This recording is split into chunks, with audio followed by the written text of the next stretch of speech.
ٹھیک اگر ہے کوئی گنجائش نکلنی ہے کسی حکومت کی تو قانون سازی پارلیمنٹ کرے.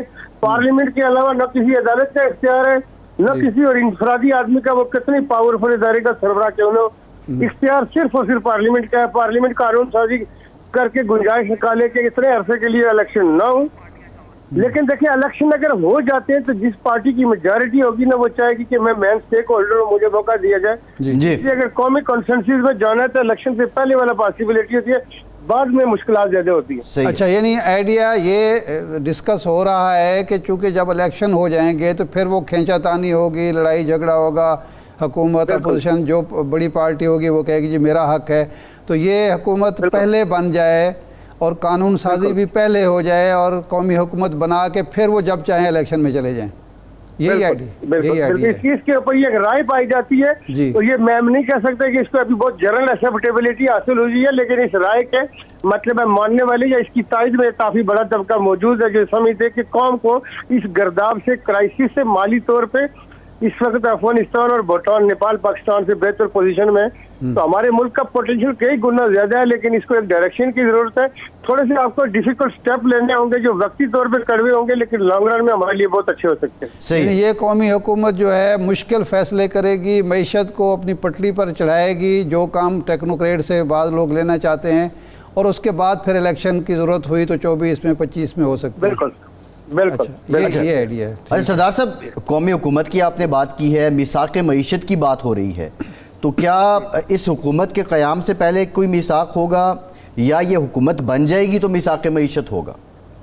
نہیں دیکھیں جو بھی ہوگا نا, ایک تو یہ کہ پہلے تو ان تمام پارٹیوں کے اگر کسی جگہ پہ اکٹھ ہوتا ہے کانسنسس میں حکومت کی حیثیت ترکیبی کیا ہو, کس کو کتنا شیئر ملے, ٹھیک ہے, یہ اسٹرکچر واضح ہوں گے. اور اس کے لیے جو تمام پارٹیوں کی بڑی لیڈرشپ ہوگی, اگر وہ ڈائریکٹ سپول کریں کسی پارٹی کے چیئرمین یا سربراہ ہے, اگر ڈائریکٹ حکومت میں نہیں ہے لیکن ان کا نمائندہ شامل ہے, ان کے اعتماد کا آدمی شامل ہے, تو وہ بلیسنگ اس پارٹی کے سربراہ کی طرف سے ہوگی کہ جی آپ کو یہ اسٹیپ لینے پڑتے ہیں, آؤٹ لائن مارک ہو جائے گی صحیح کہ جی آپ اس کے اندر جو ہے اس کے اندر یہ اسٹیپس لے سکتے ہیں. اچھا یعنی آپ کی پارٹی استحکام پاکستان پارٹی جو ہے وہ اس آئیڈیا کو لیڈ کر سکتی ہے, یہ آئیڈیا لے کر دوسری جماعتوں کے پاس جا سکتی ہے؟ نہیں, یہ پارٹی ابھی تو نہیں. میں چونکہ پہلے سے ایک اپنا ارشاد عارف صاحب کام کر رہا تھا, چونکہ اس پارٹی سے پہلے میں چونکہ اپنی پارٹی بنانا چاہ رہا تھا. اچھا, تو اس وقت میرا نہیں خیال کہ یہ پارٹی لے کے جائے گی, لیکن انفرادی حیثیت میں چونکہ میں سراج الحق صاحب جو جماعت اسلامی کے امیر ہیں ان کے ساتھ, اسی طرح پی ایم ایل این کی کچھ لیڈرشپ ہے جو مرکزی لیول کی لیڈرشپ ہے, ان کے ساتھ بھی میری کچھ ملاقاتیں ہوئی تھی اور انہوں نے بھی اس کی حمایت کی. اور مزے کی بات یہ کہ پیپلز پارٹی میں سے بھی کچھ قائدین ایسے ہیں جو مرکزی لیول کے, انہوں نے بھی اس کی حمایت کی ہوئی ہے. تو یہ میں لے کے جا رہا تھا جہانگیر ترین صاحب کے ساتھ, میری ابھی اس ٹاپک پہ بات تو نہیں ہوئی, لیکن وہ آئندہ آنے والی دنوں میں یہ کام کر رہا تھا, وہ مطلب اداروں کے بھی نالج میں ہے, پولیٹیکل پارٹیوں کے نالج میں بھی ہے.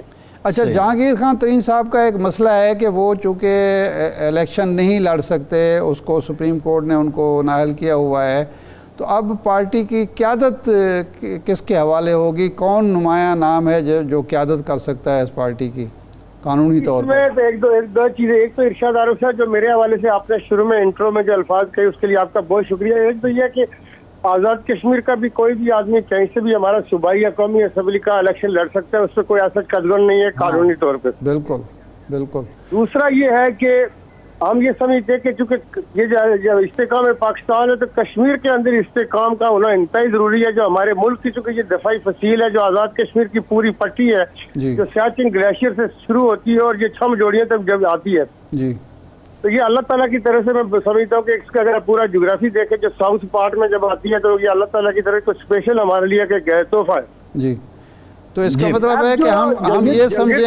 ہم یہ سمجھیں کہ اس مرتبہ پاکستان کی ایک قومی پارٹی کی قیادت آزاد کشمیر کے حصے میں بھی آ سکتی ہے. مطلب ہے میں اگر مرضی میں نہ بھی کہوں کہ حصے میں ہو, لیکن میں چونکہ اس میں مین 3-4 لوگوں میں شامل ہوں جو اس کے اندر رول ادا کر رہے ہیں. جی, جو آزاد کشمیر میں اس وقت ہمارے کو 18-20 ممبران تو بالکل تیار بیٹھے ہیں, جو تیار ہے ابھی استحکام پاکستان کو فوراً مل جائیں گے کہ ہم جب چاہیں وہاں پہ ان کو اپنا حصہ بنائیں گے, چونکہ وہ اب کسی پارٹی میں نہیں ہے. جو پہلے پی ٹی آئی میں تھے لیکن وہاں چونکہ وہ قانون ختم کر دیا گیا تو اس لیے وہ اس وقت ان کی حیثیت آزاد ہے, تو وہ پارٹی کو مل جائیں گے. لیکن جو جہانگیر ترین صاحب کا جو کیس ہے اس کو ہم یہ سمجھتے ہیں کہ جو ان کے اوپر وہ جو بار لگی ہوئی ہے، ان کی صحت کے حوالے سے بھی ابھی ان دنوں الحمدللہ صحت کافی بہتر ہے ان کی. جی لیکن صحیح. وہ بھی ہم اس کے اوپر کافی آپٹیمسٹک ہیں کہ وہ بھی ہم ریویو میں وہ ہم انشاءاللہ ہم اس کو کریں گے تو وہ ریویو میں انشاءاللہ ختم کرانے میں چلیں. کامیاب ہو جائے. اچھا اپنا سردار صاحب، عام طور پر جب بھی کوئی پارٹی تشکیل دی جاتی ہے اس کا اعلان ہوتا ہے، اس کے کسی آرگنائزر کا یا اس کے کنوینئر کا اعلان کیا جاتا ہے تاکہ بعد میں وہ الیکشن کی تیاری کر سکے. تو آج آپ نے کسی بھی ایک عہدے کا اعلان نہیں کیا، اس کی مصلحت کیا تھی؟ اس کی وجہ یہ تھی کہ جس طرح میں نے آپ کو کچھ بڑے نام بتائے کہ ہمارے ساتھ ابھی انڈر نیگوسیشن میں، تو ہمارا یہ خیال تھا کہ آج اگر ہم اس کے عہدے دیتے ہیں جی تو وہ لوگ یہ کہیں گے کہ یہ عہدہ بھی فل ہو گیا، وہ عہدہ بھی فل ہو گیا، تو وہ جگہ ہمارے پاس اوپن ہے. جی مرکزی ایشو کو جو لوگ ہم اس میں اہم رول ادا کر رہے ہیں وہ میں آپ کو جنگیر تین صاحب کے علاوہ علیم خان صاحب ہیں، میں ہوں، جی عامر کیانی صاحب ہیں جو ہمارے فارمر ایڈیشنل سیکرٹری جنرل ہیں، ہمارے اوہن چودھری صاحب ہیں. جی جی تو پھر ابھی ہمارا حصہ بن گئے ہمارے فارمر گورنر اسماعیل صاحب بھی. لیکن جو مین ہم 3-4 لوگ ہیں ہم اس کے اندر متحرک ہیں، لوگ ہمارے ساتھ نیگوسیشن میں. تو انشاءاللہ آرگنائزیشن اسٹرکچر بھی آئندہ چند دنوں میں انشاءاللہ اس کی اناؤنسمنٹ بھی کر دیں گے. اچھا، لاسٹ کویسچن سردار صاحب یہ بتائیے گا کہ کل کی شاہ محمود قریشی صاحب کی ملاقات کے بعد آپ سے ان کا کوئی رابطہ ہوا ہے؟ شاہ محمود قریشی، اسد عمر، جہانگیر ترین یہ ایک فورم پہ اگر اکٹھے ہو جاتے ہیں تو پھر تو یہ سمجھا جائے گا کہ شیر اور بکری ایک ہی گھاٹ سے پانی پی رہے ہیں. تو یہ ممکن ہے کیا؟ دیکھیں اس میں یہ ہوا کہ شاہ محمود قریشی صاحب کے ساتھ کل سے میرا رابطہ نہیں ہوا، لیکن پہلے والا میں نے آپ کو بتایا کہ ہمارا پہلے ہم ان کے ساتھ جاتے رہے. جب میں چونکہ اپنی پارٹی بنانا چاہ رہا تھا تو چونکہ جہانگیر ترین اپنے شاہ محمود قریشی صاحب 6 ماہ پہلے، مطلب اس کرائسس سے بہت پہلے یہ دیکھ رہے تھے، ان کی اور میری ایک انڈرسٹینڈنگ موجود تھی. لیکن کل سے ان کے ساتھ نہیں ہوا. اسد عمر صاحب کے ساتھ جہانگیر ترین صاحب سے، میں ہمارے علیم خان صاحب سے ہم نے کوئی 4-5 دن پہلے ہماری ان کے ساتھ بات ہوئی تھی، ہم اکٹھے بیٹھے تھے. لیکن اس کے بعد دوبارہ لیٹرسین میں سے کسی کی بات ہوئی ہے تو مجھے نہیں آئیڈیا، لیکن یہ 4-5 دن پہلے کی بات ہے. لیکن وہ کافی پازیٹیو تھے، عہدے ہم نے نہیں ڈسکس کیے لیکن وہ پازیٹیو سے ہم جو سیٹ اپ بنانے جا رہے ہیں. جی بالکل ٹھیک. بہت شکریہ سردار تنویر صاحب، سابق وزیر اعظم آزاد کشمیر، رہنما استحکام پاکستان پارٹی. آپ ہمارے ساتھ موجود تھے. ایک بریک لیتے ہیں اور بریک کے بعد بات کریں گے اقتصادی سروے اور بجٹ کی.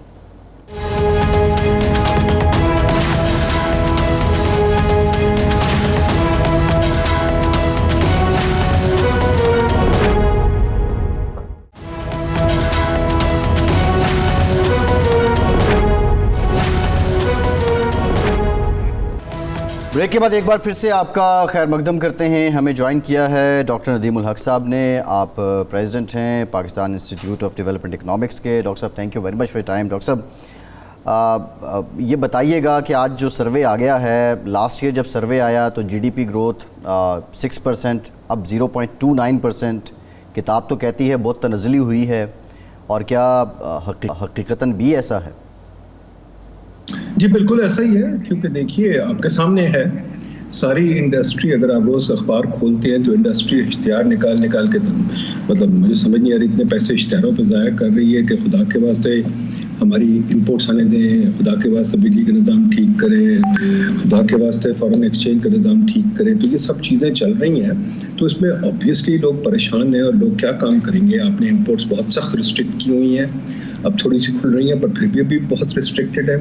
اور امپورٹس اور ایکسپورٹ کا بہت گہرا تعلق ہے جو ہماری حکومت سمجھتی نہیں ہے کہ امپورٹس جو ہیں، ابھی ہم نے بھی ایک انالیسس کیا، بہت سارے اداروں نے انالیسس کیا کہ ایکسپورٹس بنتی امپورٹس سے.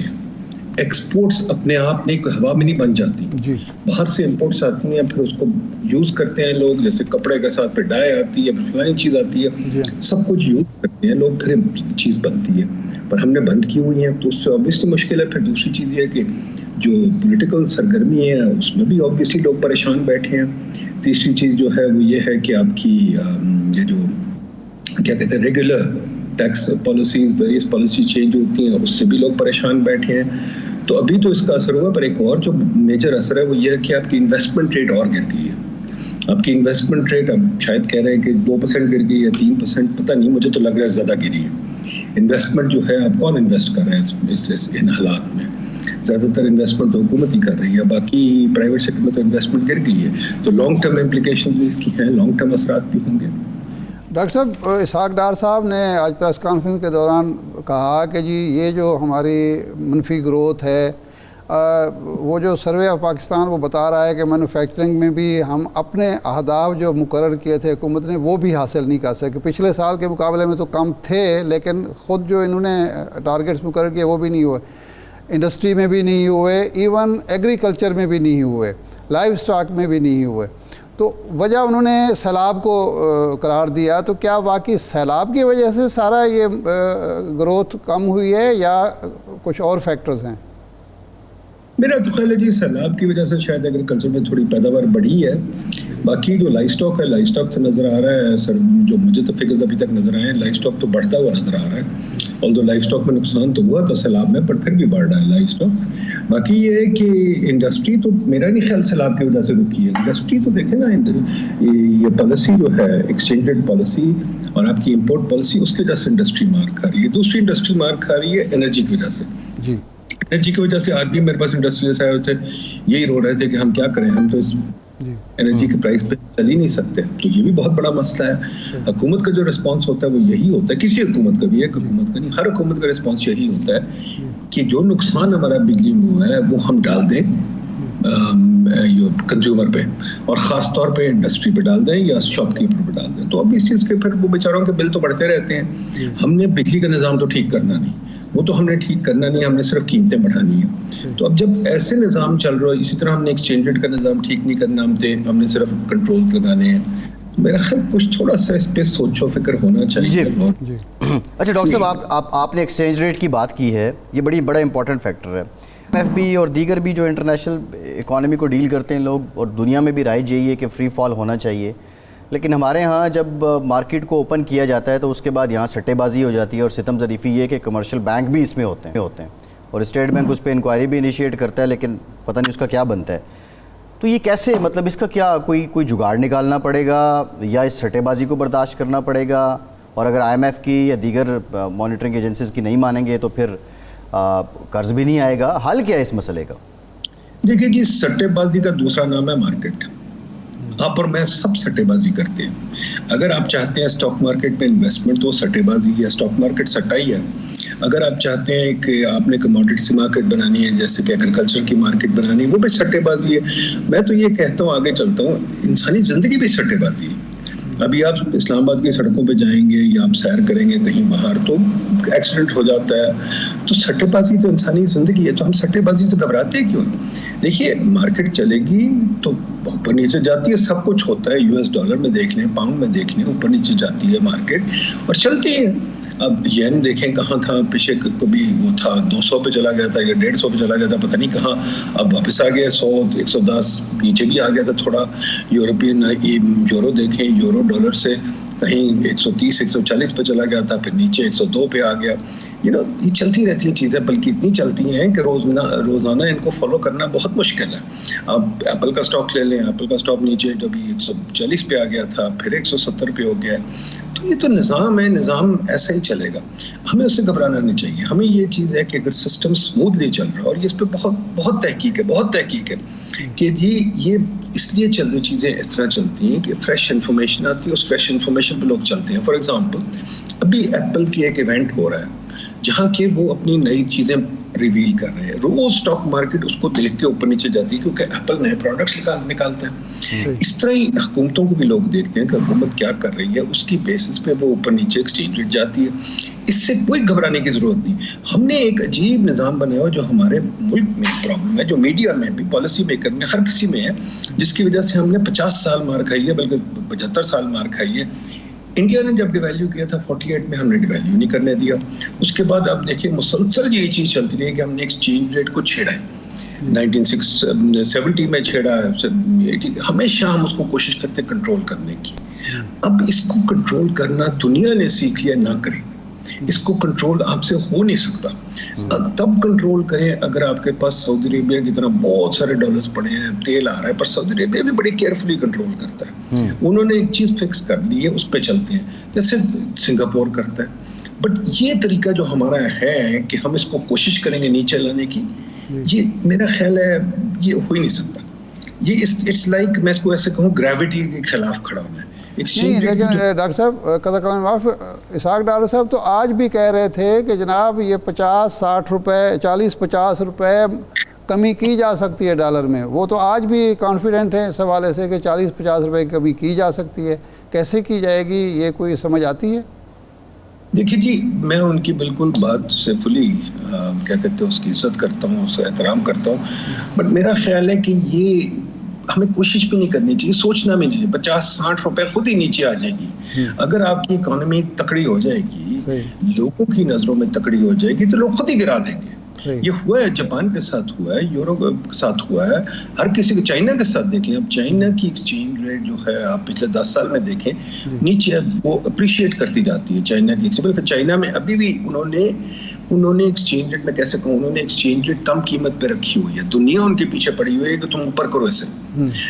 چائنا خود اپنی ایکسچینج ریٹ نیچے لاتا ہے، اس کو کمزور رکھتا ہے، اور یہ اس پہ ہم نے پیپر بھی لکھا، بہت لوگوں نے پیپر لکھا ہوا ہے۔ دنیا میں ترقی تب ہوتی ہے جب ایکسچینج ریٹ کو آپ کمزور رکھیں۔ ہماری کوشش ہے اس کو تکڑا کریں، اس کو ہم اوپر لے کے جائیں، اوپر لانے کے بجائے نیچے لانا چاہیے ہمیں۔ اچھا، پالیسی ہونی چاہیے کہ اس کو ہم انڈر ویلیوڈ رکھیں، یعنی کہ جان کے کمزور رکھیں۔ ایسٹ ایشیا میں سب نے یہی کیا، سب دنیا یہی کرتی ہے، اس پہ ہم نے پیپر بھی لکھا، بہت اس پہ تحقیق موجود ہے۔ اچھا ڈاکٹر صاحب، اس وقت صورتحال جو بھی ہے آپ کے سامنے ہے، ابھی جو اطلاعات ہیں وہ یہ ہے کہ تنخواہوں میں، سرکاری ملازمین کی تنخواہوں میں گریڈ 1 سے 17 تک کوئی 30% اور گریڈ 18 سے 22 تک 20% اضافہ کر رہے ہیں۔ اس دور میں جبکہ ہمارے پاس کچھ بھی نہیں ہے، اور اسٹیٹ بینک جو ہے وہ ساری رپورٹیں بھی ہمارے سامنے، کیا اتنا اضافہ کرنے کے بعد مہنگائی کو کنٹرول کرنا ممکن ہوگا؟ دیکھیے جی، یہ اس کو کہتے ہیں ویج پرائس اسپائرل۔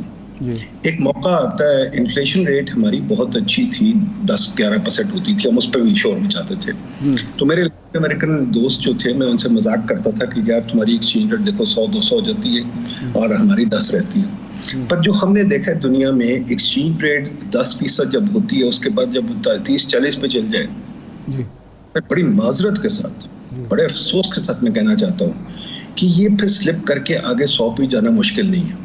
اچھا، آگے اس سے آگے بھی جانا مشکل نہیں ہے۔ تو خدارا ابھی بھی ہم سوچ لیں اور سمجھ لیں کہ انفلیشن کو کنٹرول کرنا بڑا امپورٹنٹ ہے اور سمجھنے کی ضرورت ہے۔ اب یہ جو ہے کہ اب انفلیشن آتی ہے، پھر آف کورس لوگ تنخواہیں زیادہ مانگتے ہیں، جب تنخواہیں زیادہ ملتی ہیں تو پھر ایک اور انفلیشن کا راؤنڈ آتا ہے، پھر ایک اور تنخواہیں ملتی ہیں، اور جب سرکار تنخواہیں دے گی تو پھر اوبیسلی بجٹ ڈیفیسٹ بڑھے گا، پھر سرکار کچھ دیر کر کے کوشش کر کے پھر کہیں نہ کہیں مانیٹائز کرے گی، پھر مانیٹائز کرے گی یا انٹرسٹ ریٹ بڑھائے گی، پھر سرکار کی ایک قسم کی مانیٹائزیشن ہو جائے گی، تو ایک اسپائرل چل پڑتا ہے، ایک مشین چل پڑتی ہے۔ تو میرا خیال ہے سرکار بڑی مشکل جگہ پھنس گئی ہے اور دینی پڑے گی ویج انکریز۔ اور ابھی آپ غور کریے کہ ابھی ہم نے اوپرلے گریڈز کو 150% انکریز دی تھی، تو آپ اس کے اوپر ہم جناب 20 دے دیں گے، ٹھیک ہے، یہ بھی بڑی اچھی بات ہے۔ تو اب یعنی کہ ہماری انکریزز لیٹن امریکہ کی طرح ہر 6 مہینے کی شروع ہو جائیں گی۔ تو یہ ہمیں سوچنا چاہیے۔ پر دوسری بات جو بہت امپورٹنٹ بات ہے، جو یاد رکھیں کہ 2005 میں بھی عشرت صاحب نے ایک رپورٹ کی تھی، ابھی ریسنٹلی بھی کی ہے، دونوں رپورٹوں میں لکھا ہوا ہے کہ 400-500 ادارے بند کرنے چاہیے، اور سرکاری اداروں میں اتنی ڈپلیکیشن ہے، اور گریڈ 1 سے 17 تک تو اتنی اوور امپلائمنٹ ہے، ہر دفتر میں چپڑاسیوں کی بھرمار ہے۔ اب یہ دیکھیں، ہر پولیٹیشین کی ابھی بھی شوق ہے کہ وہ بندے رکھوائی جائے۔ تو دیکھیے، یہ ایک قسم کی صرف انکم ٹرانسفر ہے۔ آپ یہ نہیں کر سکتے گورنمنٹ کو ایکسپینڈ کریں، ہمیں اب کہیں نہ کہیں کبھی نہ کبھی کڑوا گھونٹ پینا پڑے گا، اور سرکاری ملازمت ختم کرنی پڑے گی، اور سرکار کو شرنک کرنی پڑے گی۔ ہم نے حساب لگایا ہے، سرکار 70% آف دی اکانومی کنٹرول کرتی ہے، یہ فٹ پرنٹ ہے سرکار۔ تو سرکار جو مصیبت سرکار ہے، فسکل ڈیفیسٹ سرکار کے خرچے ہیں، اس کو کنٹرول کرنا پڑے گا، ادارے بند کرنے پڑیں گے، اور سرکاری امپلائمنٹ ختم کرنی پڑے گی۔ گریس کو بھی کرنا پڑا، اسپین کو بھی کرنا پڑا، برطانیہ کو بھی کرنا پڑا۔ ہم کیا عجوبہ لوگ ہیں کہ ہم نہیں کر سکتے؟ جی بالکل ٹھیک، بہت شکریہ ندیم الحق صاحب، بہت شکریہ، آپ کے وقت آپ موجود تھے۔ ایک بریک لیتے ہیں، بریک کے بعد بات کریں گے چین پاکستان کے سیاسی اور معاشی حالات پہ کیا سوچ رہا ہے۔